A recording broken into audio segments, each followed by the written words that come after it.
The problem is many people are amputated from this body in our day and time. And what do they say? The church is not a building. I am the church. But where are you? You are amputated. You are amputated, church. Listen to me. We live in a day and time where the devil seeks to amputate people from this body. We must be aware, and as your pastor, I'm warning you today, do not get amputated. Think twice when you don't gather and serve one Sunday morning. Think twice about that, because the enemy is already busy. The Word of God makes it clear in Psalm 122 verse 1, I was glad when they said to me. Say with me, I was glad. I was glad when they said to me, let's go to the house of the Lord. We must be careful for statements out there. We're going to look at a few of them, because we also live in a day and time, a season where not everybody is glad about church anymore. And we can quickly refer to statements, because we've lost our passion for the local church. We've lost our excitement. It reminds me, to myself, the younger version of myself, when I was a teenager, my early teenage years, when my parents would say in the morning, Armand, you need to get ready, get up and get dressed. We are going to church. That I wasn't really glad. How many of you know what I'm talking about? How many of you say, yes, I will agree. There was times in my life that I was challenged to go to church, and I wasn't glad to go to the house of the Lord. I was sad. I was tired. I wanted to sleep in. I didn't want to go. I see nobody in our church. Maybe I'm preaching to, our online audience. I remember as a young boy when my parents said it's time to go, I would say, I want to play. I want to play with my friends. And I specifically remembered, that I would kind of get ready, and then I was hoping that my parents would oversleep. I was quiet in the house, because that happened from time to time. They overslept. How many of you know what I'm talking about? Okay, so now the crowd's coming to life.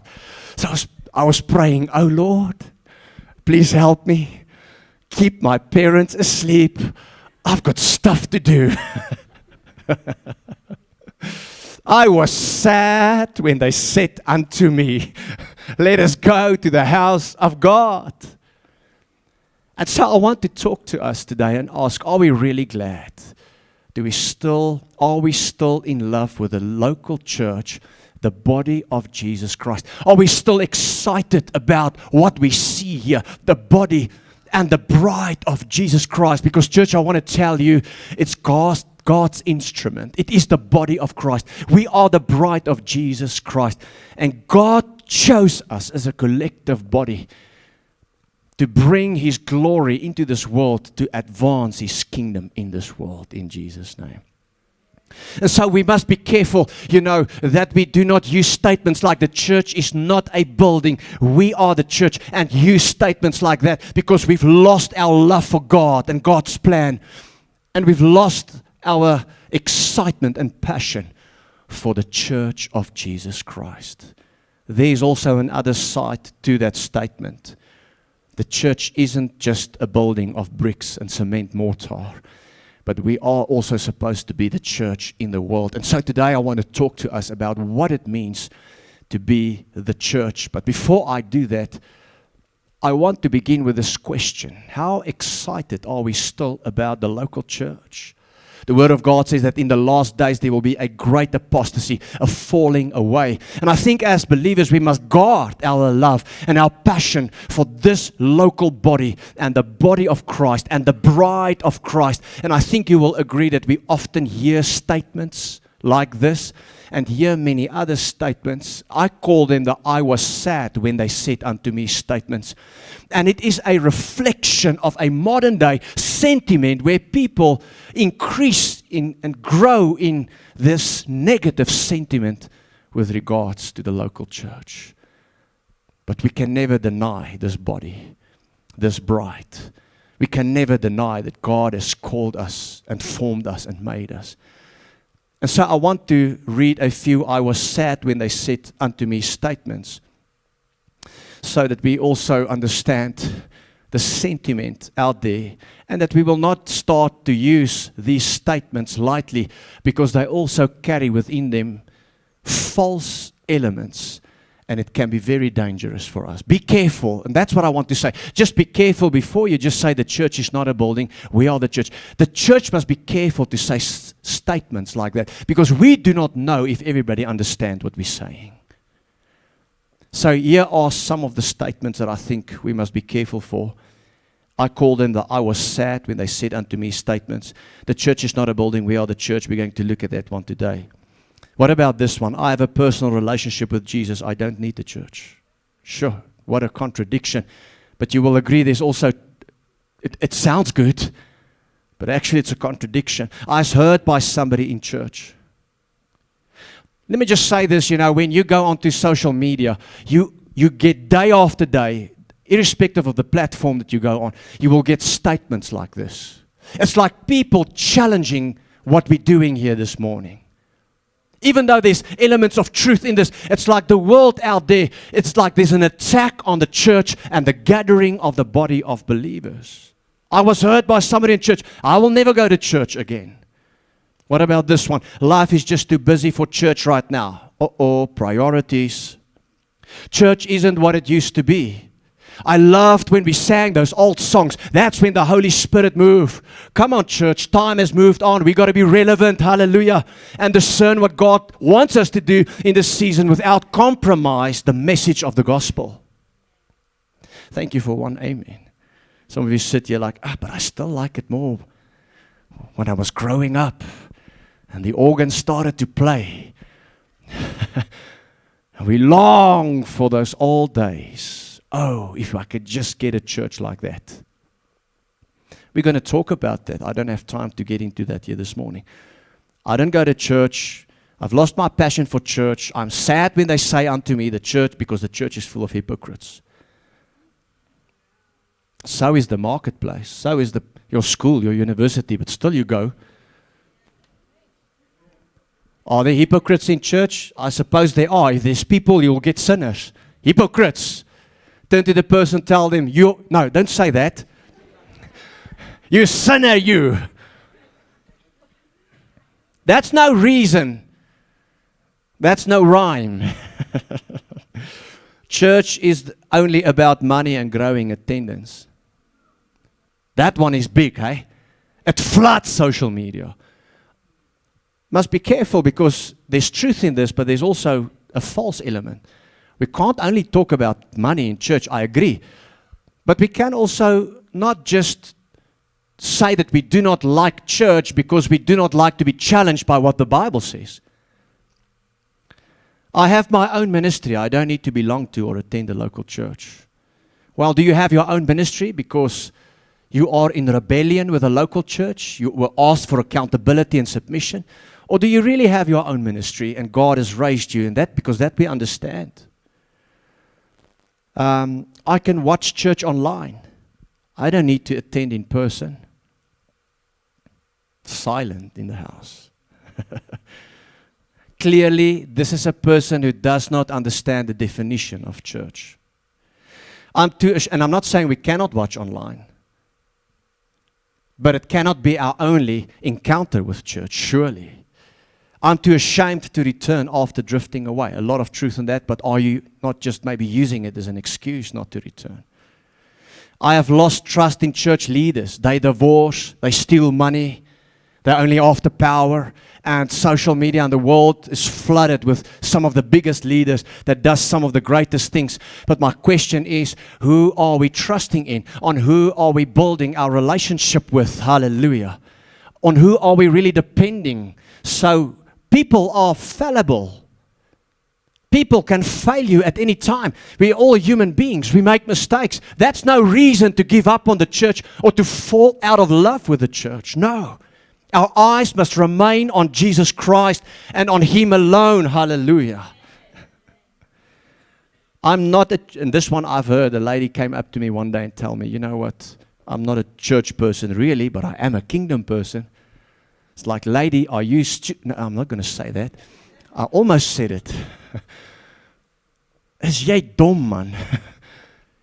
God chose the church to advance His glory and kingdom in the world. How can you be the one and not the other?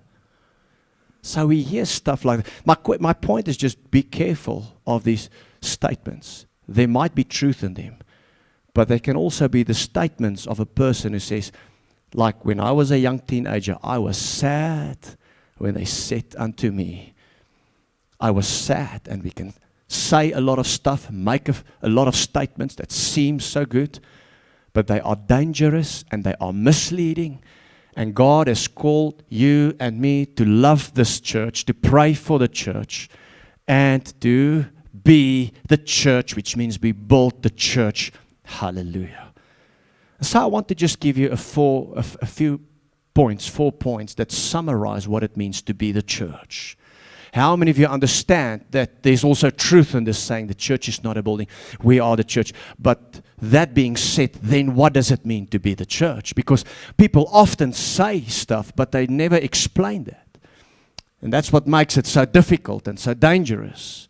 So let's look at the definition of ecclesia before we look at those 4 points. Ecclesia, and I've really battled with this week because I realized this is an important definition. And you cannot only look at the meaning of ecclesia in Greek. You must study the whole New Testament and understand what the church of Jesus Christ is. So let's understand. And I'm not saying by any means that this definition is perfect. We can elaborate, we can build. It's a work in progress. But I think it gives us an understanding of just who we are. Did you hear what I say? Of who we are. Say with me, the church is who I am. Because you and I are the body. We are the bride. Jesus Christ is the chief cornerstone. He's the head of the church. God gave us the church. And we are the bride of Jesus Christ. So it's part of our eternal identity. Look at this definition. God's people called out to the world and into relationship with Him, formed as the body and bride of Christ, gathered in His presence and sent into the world to participate in His mission and share His eternal glory. Can we read it together? 1, 2, 3. God's people called out and into relationship with Him, formed as the body and the bride of Christ, gathered in His presence and sent into the world to participate in His mission, ultimately sharing in His eternal kingdom. So when we said called out of the world, we don't mean like we know, the moment you get saved, you go to heaven. It means that a transfer had taken place. We used to be part of the kingdom of darkness. Now we are the kingdom of light. Our kingdoms have changed. So we're not like the world anymore. We don't share the customs, the traditions, and everything that the world so loves. We don't share in that. Our sentiment has changed. We belong to Jesus now. That is the ecclesia. And for us to be the church and be the ecclesia, there are 4 things. And we can actually have many things, but I would like to summarize it here this morning for the purpose of our time together and make 4 points about what it means that we are the church and that we need to be the church. The first 2 has got to do with this meeting here. The first one is gather. Everybody say gather. You cannot tell me that you are the church but you never gather. How will you be empowered and equipped and anointed and be mobilized to go into the world and be the church? Because sometimes people say the church is not a building, we are the church. My question is, how will you be the church if you don't also go to church? Some people want to be church but they never go to church. That is a contradiction. That's a false belief. Some people want to go to heaven but they don't want to come to church. Why would you want to go to heaven but you never want to come to church? Because this is the family of God. It starts here. But what does the Bible say? Acts chapter 2 verse 42 to 46 says, all the believers devoted themselves. All the who? Say with me, all believers.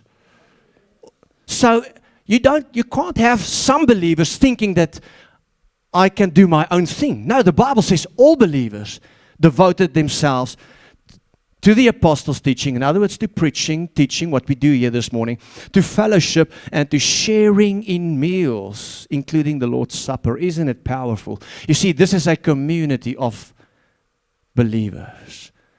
We share meals, we fellowship. It's important to gather, to worship together, to hear the word. There's a corporate anointing here this morning. Hallelujah.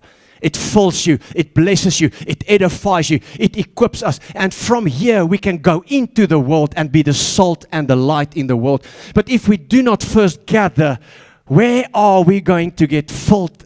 Where are we going to see the examples, have the fellowship, get the instruction, get the correction?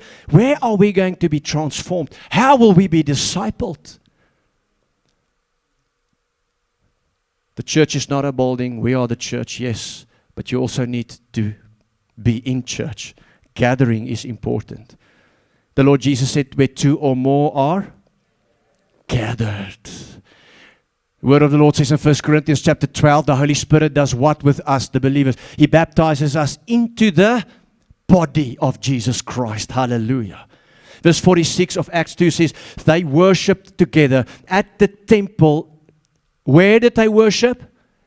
At the temple. The church is not a building, but surely the church needs buildings. Can I get a big amen there?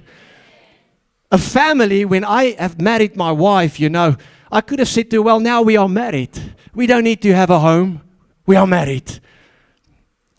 No, a family needs a home for protection and preparing foods and fellowship and whatever. Hallelujah. So all I'm saying is, be careful for these. I was sad when they said unto me statements. Although there might be truth in it, it might also be used in a wrong way, in an abusive way. Because some people in our day and time had fallen out of love with the body and the bride of Jesus Christ. But I want to remind you that Jesus Christ is going to marry this bride, and He's going to rapture this bride. Can I get a big amen?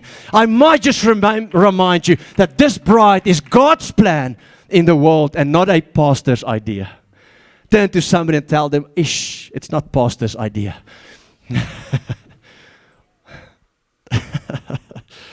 Acts chapter 20 verse 7 says, on the first day, oh my goodness, can I ask you, when is the first day? Sometimes I hear people say the Bible never says we must meet on Sundays. The Bible does say it. On the first day. Because it was on the first day that the Holy Spirit was poured out. It was on the first day that Jesus was raised from the dead. It was on the first day that this church was born, at the day of Pentecost. Hallelujah. It happened on the first day. That's why we gather today. Say with me, we gather. We gather, baby, we gather. On the first day of the week, we gather, there's that word, with the local believers to do what? Communion. And what else happened? Paul was preaching, and they sang hymns, and they did everything we do here today. Let's not say, gathering is not important. I'm the church. No, your gathering is crucial. You cannot say, I am the church, if you do not consider gathering as crucial and important. Say with me, it is important. Turn to somebody and say to them, gathering is important. Here we get the word. We get edified, we get discipled, we get corrected, we get empowered. So we can be the church on the outside. Hallelujah. There's a corporate anointing here. We fellowship here. We are strengthened here. We used to say this, you will not leave here the same way you came, in Jesus' name. And I want to declare it even here this morning. You've heard the word. You've been in the worship. You are not the same anymore. You will leave from this place empowered and on fire. Hallelujah. Knowing that God loves you and has a good plan for your life. And may I just add to that one of the most wonderful things for any church leader is when the pews are filled, when every chair is filled. The gathering is so wonderful. There is no pastor or reverend or church leader that I know that doesn't want every chair to be filled. Why is that? Because this is the body and the bride of Jesus Christ. And I want to say this, the foundation of your ministry, say this with me, the foundation of my ministry. My ministry begins where it all starts, with me being present. You have done well this morning by showing up.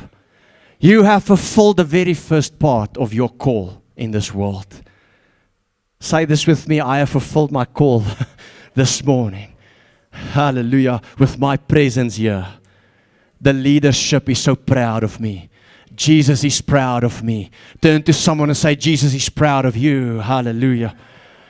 Turn to an empty chair and say, don't worry, we're gonna get you sorted. Empty chair, we're gonna get you sorted in the name of Jesus. Come on, somebody, are you with me? And say amen and give Jesus a big praise. Come on, it's time to show up. It's time to be the church. Hallelujah. But it starts with us being gathered in the house of God, because we are the chosen ones, the body and the bride of Jesus Christ.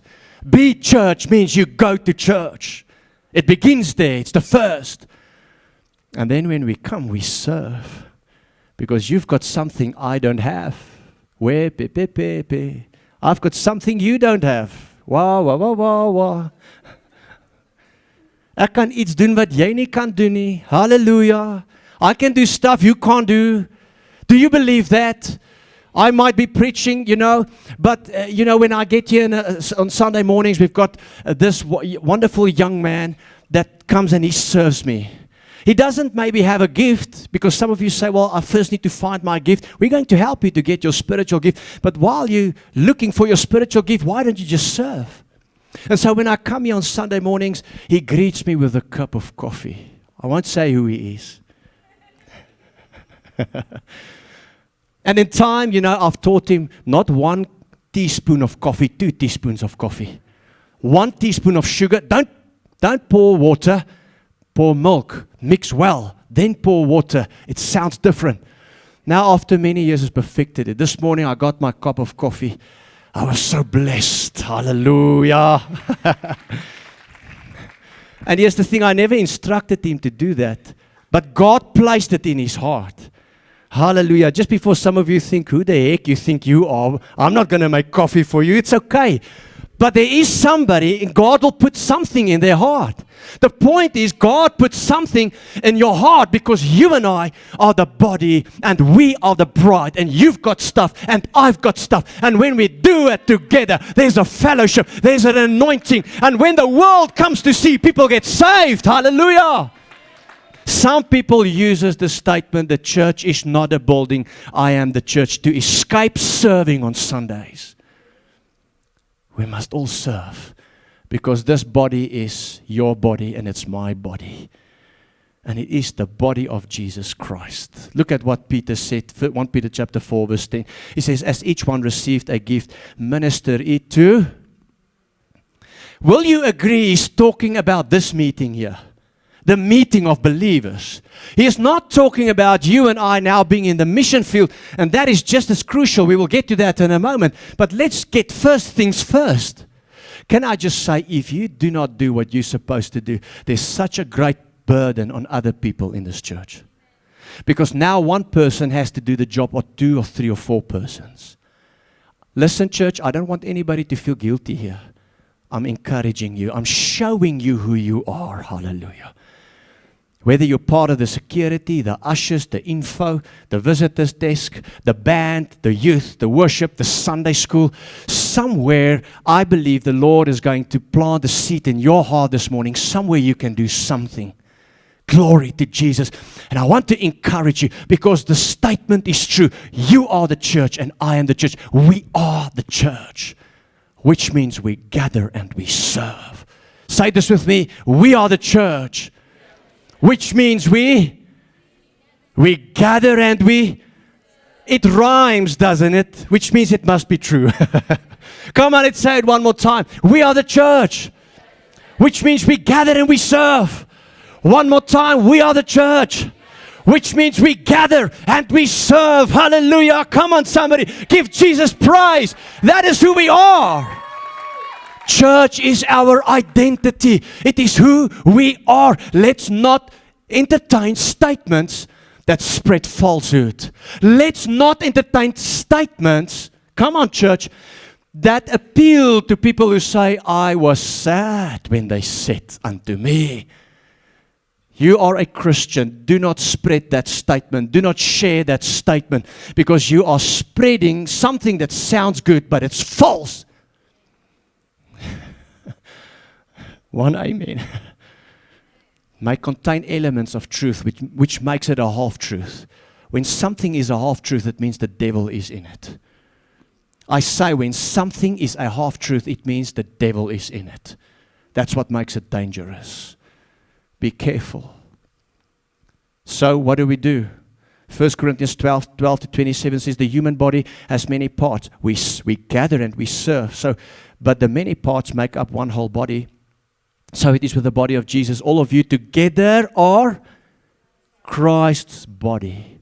One is the ear, one is the eye, one is the finger, the hand, one is the toe.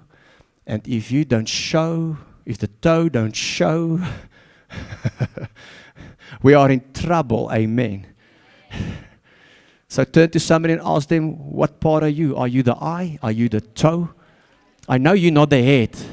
Okay, so that's sorted out. Of wat sê ek, Pastor Kyle?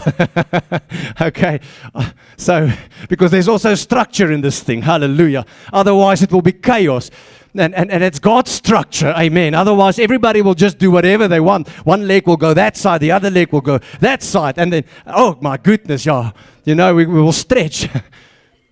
The problem is many people are amputated from this body in our day and time. And what do they say? The church is not a building. I am the church. But where are you? You are amputated. You are amputated, church. Listen to me. We live in a day and time where the devil seeks to amputate people from this body. We must be aware, and as your pastor, I'm warning you today, do not get amputated. Think twice when you don't gather and serve one Sunday morning. Think twice about that, because the enemy is already busy. Getting you to backslide, drawing you away, pulling you into darkness and the world, and there's nothing good there in Jesus' name. That is why we also read in Psalm 84, verse 10, for a day in your courts, O Lord, is better than 1,000 in your church. I would rather be an usher, a doorkeeper, a Sunday school, a worshiper here in your church, in your house, my God, than dwell in the tents of wickedness. Come on, church, give the Lord a big praise. Hallelujah. Church is who we are. We are excited about this, and that is why I do not have many conversations with people, because they always talk about everything the world has to offer.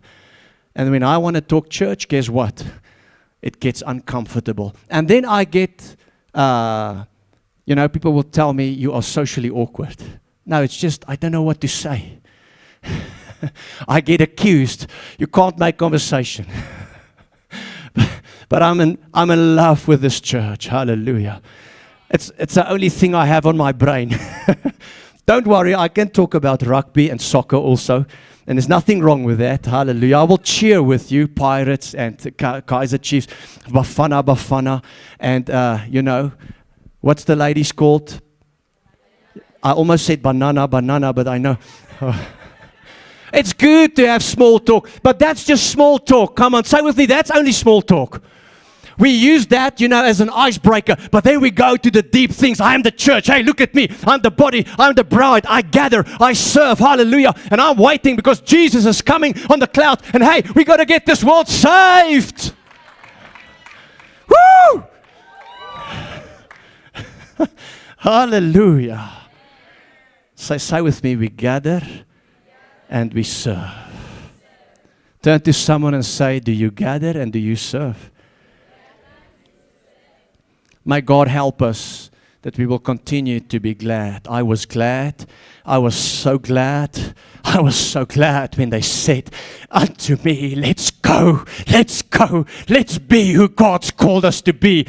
Hallelujah. Let's do this for Jesus. Amen. Now that's 50%. Say with me, that's 50%. Because now when we gather and serve, we go out. We scattered into the mission field. And this is where I love this statement. But you see, you've got to understand it. Because the statement then says, we are the church. We are the church also outside of what we're doing here today. Come on, church. Which means you do two things. And we conclude with them. The one is you need to witness. And the other one is you need to invite. What does it mean to witness? To witness means that you tell people about Jesus. That's basically it. Acts 1 chapter 8, Acts chapter 1 verse 8 says, but you will receive power and ability to get goosebumps, to fall to the ground, to get prophecies every week. Nothing wrong with prophecy. Thank God for prophecy, by the way. But if that becomes the main thing, when we chase that instead of understanding who we are as the church, that becomes an issue. You will receive power and ability when the Holy Spirit comes upon you, and you will do what? You will be my witnesses to tell people about me in Jerusalem and in all Judea, Samaria, and even to the ends of the earth. We are the church in the world, and you have a mission field. Students, your race is your mission field. Your race, your university is your mission field. Where you work, that is your mission field. The people working under you and for you, they are your mission field. Just don't abuse any position, to corner people with the gospel. We've got to be careful when we go about witnessing, that we do it respectfully, sensitively, much prayer. Hallelujah. But you see, that's why Jesus said, you will receive the Holy Spirit and you will tell people about me, starting where? Jerusalem, your own children, your own house, where you work, and then every other place and every other person, even to the ends of the earth. It always has to do with being the church when we're not at church. Are you with me, church? Can I quickly ask you, and I know this is a tough one, when was the last time that you told somebody about what Jesus did for you? I'm asking that because if we do use the statement, the church is not a building, we are the church, then now this is where, this is where it gets important. This is where this statement is actually really true. It's really true because we can have what we have here, and it's powerful, and it's mighty, and it's wonderful, and it is the basis and the foundation. But if we do not go out, come on, are you with me? If we do not see lost in our world where we work and live and move and have our being and our family, if we don't see darkness, if we don't see the attack of people, the brokenness, the bondage, if we are blinded to what's going on in the world, then it becomes a problem as the church. Because then we're not the church. Then rightfully we get accused that it's all about the gathering. Many of what the world is pointing towards the truth, church, are true. We have to be the church. We have to witness. To witness means to tell about Jesus. There's 4 words when it comes to being a witness. You are sent by God. And that's the scripture we have in John chapter 1. John was sent. We are sent by God to tell about Jesus. In the verse it says to tell about the light. Testimony. The testimony is what? Is what Jesus did for you. And why do we do it? To get people saved. We can, as the church, we can point to ourselves and say, where do we fall? Where do we miss it? I look at my own life and I say, Lord, I do not witness enough. I don't witness enough. How many of you will agree with me? Look at your own life. When was the last time you witnessed? And witness is not trying to preach to somebody. No. What is witness? Telling what Jesus did for you. Can you remember what Jesus did for you? Can you remember the day He saved you, He forgave you, He touched you, He blessed you, He healed you? Can you remember that? If you say, well, I don't have a story like that, you're in a good place because here it can begin to happen. Your story can start today. Hallelujah. But this is not a story that we keep private. It's a story that we must take to the world. And then finally, we invite. Luke 14, verse 15 to 16. A man sitting at the table with Jesus exclaimed, what a blessing it will be to attend a banquet in the kingdom of heaven. Jesus appreciated this question or this suggestion because He paid for the banquet. More than 2,000 years with His own blood, He paid for the salvation. He paid for deliverance. You know how many people are bound by sin and darkness. How many families are in ruins. But Jesus paid, for them to be restored, to be delivered, to be saved. Jesus paid for them to come and be in purpose and to be whole and healthy again. And we can eat from that banquet. Hallelujah. That is the banquet, and Jesus paid for it more than 2,000 years ago. And when you and I invite people to a church meeting or to a conference or to an encounter or a fellowship, we say, come and sit and eat. Eat from that which Jesus already paid for. To be the church means that we witness and invite. Come on, will you say that with me? To be the church means to witness and invite all the time. One more time. To be the church means to witness and invite. Witness and invite. Witness and invite all the time. Jerusalem, Judea, Samaria, to the ends of the earth, where you work and live and have your being, where you put petrol in your car, where you buy shoes, where you buy McDonald's or Kentucky, wherever you go. Every place is an opportunity to say, this is what Jesus did for me. Where do you go? I invite you, come, because Sunday after Sunday, Wednesday morning after Wednesday morning, Friday after Friday, conference after conference, cell after cell, we have something to offer. Come and drink from this living water. Come and eat from this banquet of salvation and deliverance and healing and restoration. Can we give the Lord Jesus a big praise for what He has done for us? What He has done for you and I. Hallelujah. And so we've got to invite. What happens next week?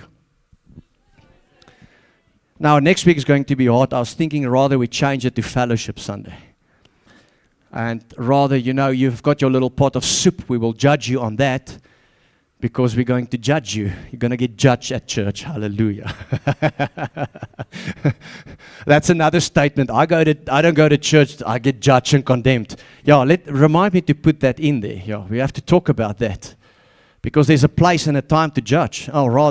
We have to. That judgment begins at the house of God. So that's also a statement that's torn apart and pulled out of perspective. But here's the thing, next Sunday we have fellowship here.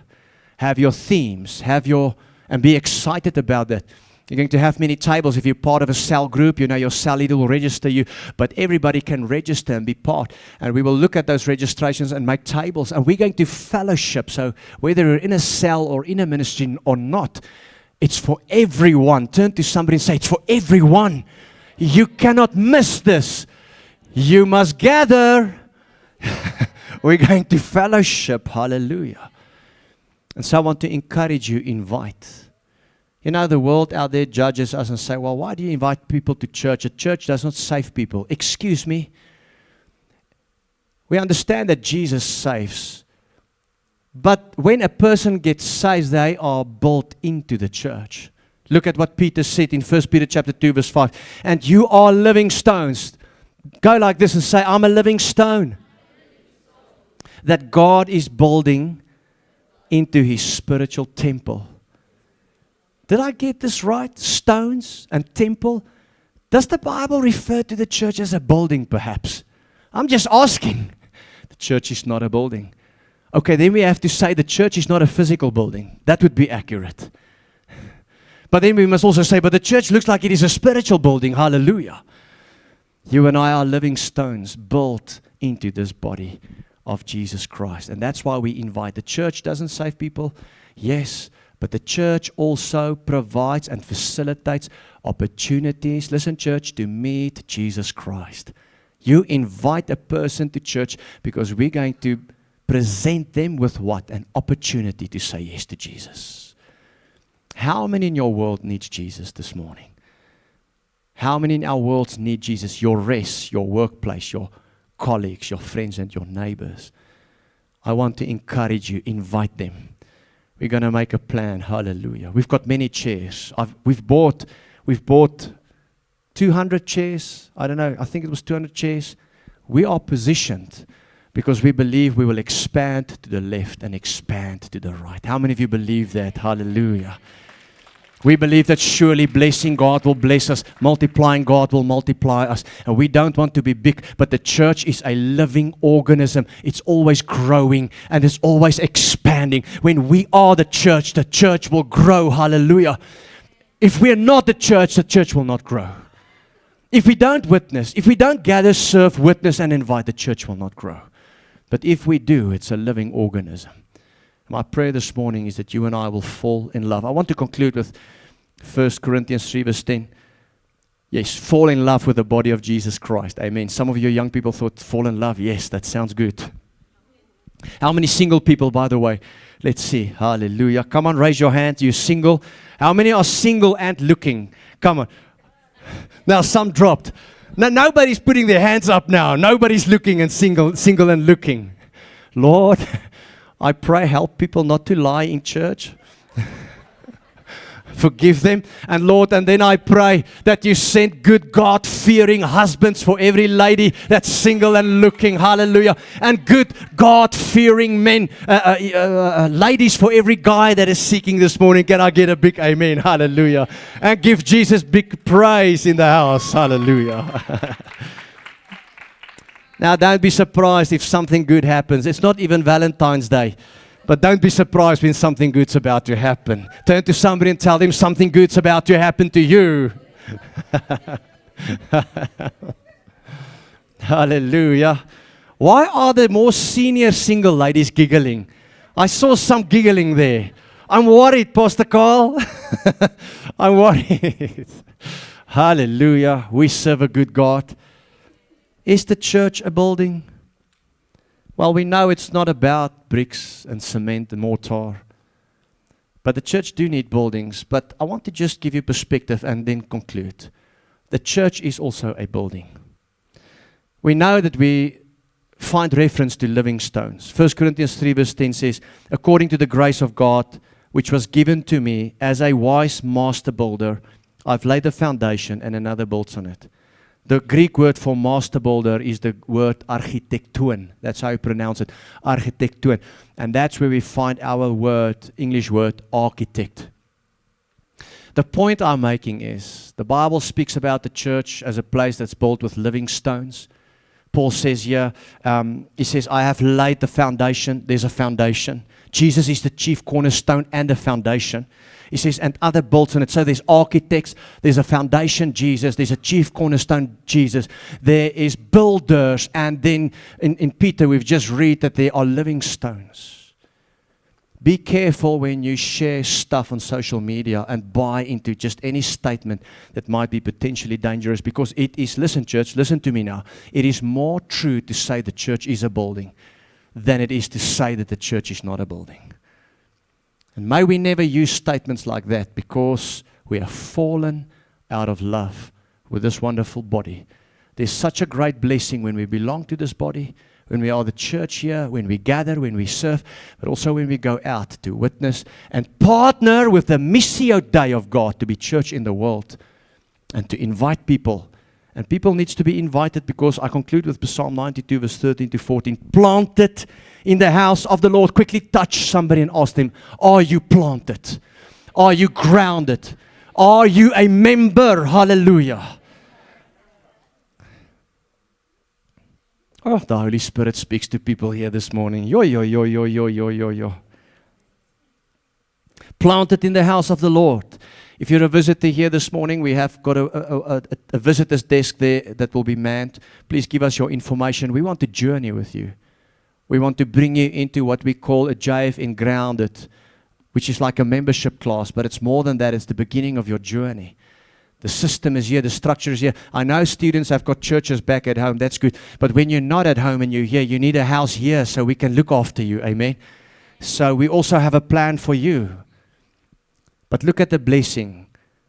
Planted in the house of the Lord, they will flourish. How many of you want to flourish? Flourish in the courts of our God. Growing in grace, they will thrive and bear fruit, prosper in old age. If you want to prosper in old age, you need to be planted. Amen. Built into a building. They will flourish and be vital and fresh, rich in trust and love, and contentment. The blessings just keep on keeping on. It's like the psalmist, you don't have all the vocabulary and the words and the way to express the blessing of being part of this body. Hallelujah. Love the church. Pray for the church. But also be the church. How are we the church? We gather. We serve. We. One more time. How are we the church? We. Hallelujah. Give Jesus a big praise. Have you been blessed this morning? Hallelujah. Let's stand to our feet for a moment. Let's stand to our feet. Every eye closed, every head bowed.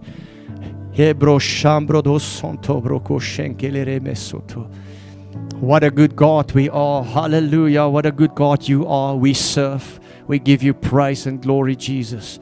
Thank you for your people. Holy Spirit, touch every heart, bless every heart, touch every mind, bless every mind. Thank you, Lord, thank you. Just say thank you, Lord, for your blessings on my life right there where you are. Just thank Him. Just connect with Jesus for a moment. Just worship Him. Just say thank you for your good plan. Thank you, Lord. My future is in your hand, Lord. My hope is in you. My life is in you, Lord. I surrender. I commit. I rededicate. I love you so much, Jesus.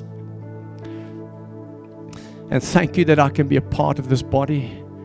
Pray this with me. Say, Lord, I'm sorry if I've fallen out of love with this local body, your church. I'm sorry, Lord, if I was sad when they said unto me. But this morning I pray, give me understanding and revelation of this body. Help me to serve her, to love her, to gather with her, to pray for her, to see her flourish. Help me to build her. Help me to be her. Sorry where I have not witnessed anymore. Sorry if I've stopped inviting. Show me the people now. The people that must come with me next week to Fellowship Sunday. Show me. Lord, I pray, work in their hearts when I invite, when I bring the invitation, that they will say yes. And when they come, that they will meet you, Jesus, and that they will be planted as living stones into your body, the ecclesia, the church. Thank you, Lord, I am the ecclesia, part of your body, part of your bride. Oh Lord, may I fall in love in you right now with your church. In Jesus' name.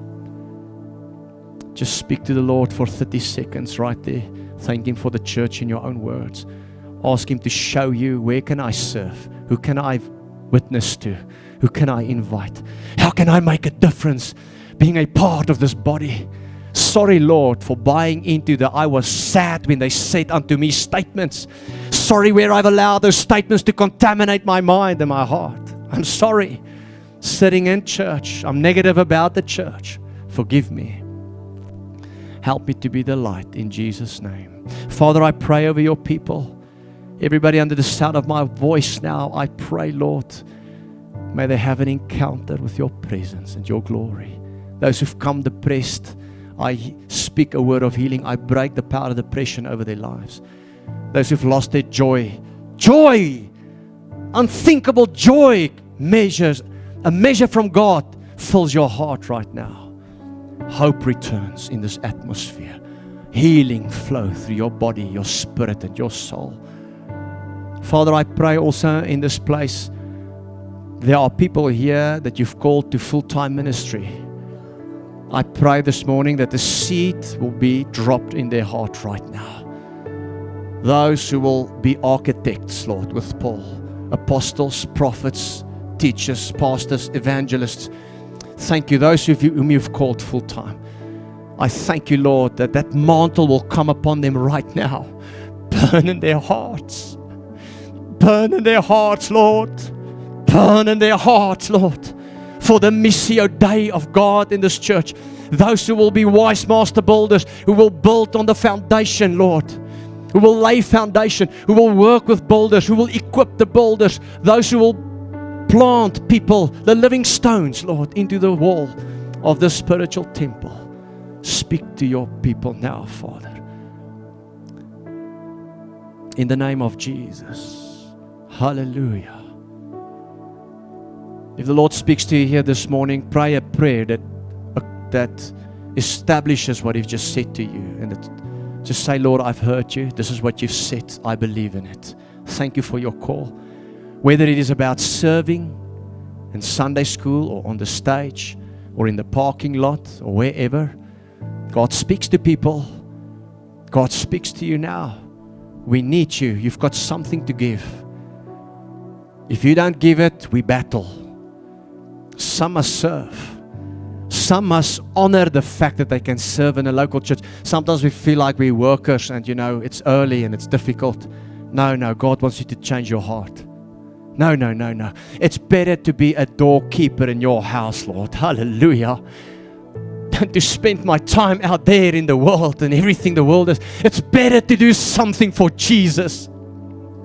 It's better to be an usher. It's better to be a singer. It's better to be a Sunday school teacher. It's better to be a cell leader. It's better to serve in whatever capacity, Lord. It's better. It is the life. It's who I am. God speaks to people. And when you come on board, sure, what this church will do and accomplish in the community and the city, sure, the revival that your part will bring, sure, immeasurable in words. Lord, help us to gather, to serve, to witness, and to invite. In Jesus' name. And God's people say amen.